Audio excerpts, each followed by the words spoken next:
అందరికీ నమస్కారం. తెలుగింటి ఆడబిడ్డ ఛానల్‌కి స్వాగతం. ఈరోజు మనం తయారు చేసుకునే కర్రీ దోసకాయ కర్రీ. దానికి కావాల్సినవి: ఒక పెద్ద దోసకాయ ఇలా చెక్కు తీసుకుని సన్నగా కట్ చేసుకోవాలి.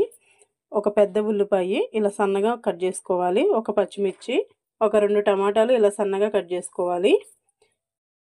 కొంచెం నూనె, కర్రీకి సరిపడ్డ నూనె, సాల్ట్, పసుపు, అల్లం వెల్లుల్లి పేస్టు, కరివేపాకు, కారం, ధనియాల పొడి, కొత్తిమీర.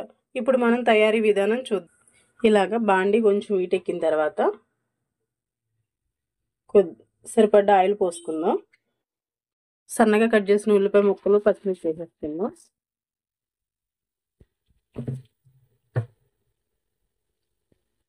ఇలా కలిపేసుకున్నాం కదా. ఇప్పుడు దీంట్లో కొంచెం సాల్ట్ వేసుకుందాం. ఒక స్పూను. ఉల్లిపాయలు వేగేటప్పుడు ఇలా సాల్ట్ వేసుకుంటే చాలా బాగా ఫ్రై అవుతాయి. ఇలా ఒకసారి కలిపేసుకున్న తర్వాత కొద్దిగా పసుపు వేసుకుందాం. ఇది కూడా ఒకసారి కలిపేసుకుందాం. అల్లం వెల్లుల్లి పేస్ట్ వేసుకున్నాం కదా, పచ్చివాసన పోయేంత వరకు బాగా వేగింది. పచ్చివాసన ఇప్పుడు రావట్లేదు. ఇప్పుడు కొంచెం ముందుగా కట్ చేసుకున్న 2 టమాటా ముక్కలు,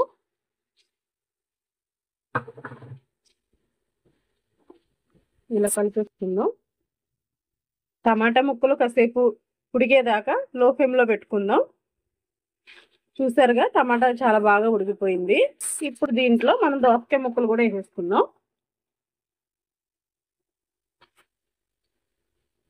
ఇలా కలిపేసుకుని ఒకసారి దీన్ని మూత పెట్టుకుందాం.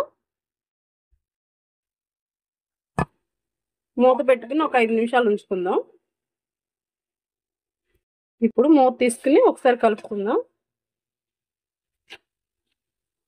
చూసారుగా, దోసకాయ చాలా బాగా మగ్గింది. ఇప్పుడు కొంచెం ఇంట్లో కారం వేసుకుందాం.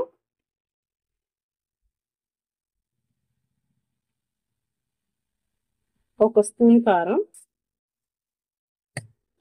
ఇలా కలుపుకుందాం. కారం వేసుకున్నాం కదా, ఇలా కలిపేసుకుని కొంచెం సాల్ట్ వేసుకుందాం. ముందు ఉల్లిపాయ ముక్కలు వేసుకున్నాం కదా, మళ్ళీ ఇప్పుడు కొంచెం వేసుకుందాం.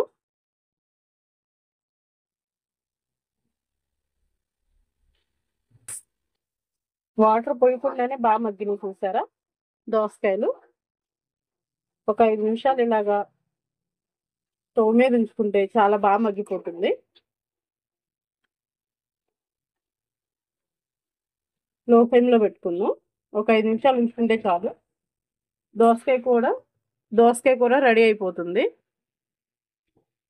చూసారుగా, చాలా బాగా మగ్గిపోయింది దోసకాయ.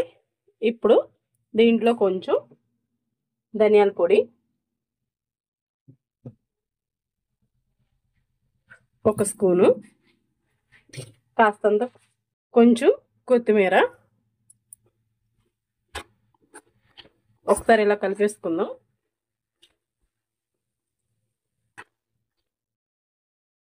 దోసకాయ కూర రెడీ అయిపోయింది. చాలా ఈజీగా చేసుకోవచ్చు, తొందరగా అయిపోతుంది కర్రీ కూడా. ఇప్పుడు స్టవ్ ఆపేసుకుందాం. వీడియో చివరి వరకు చూసినందుకు ధన్యవాదాలు. సబ్స్క్రైబ్ చేయండి, లైక్ చేయండి, షేర్ చేయండి.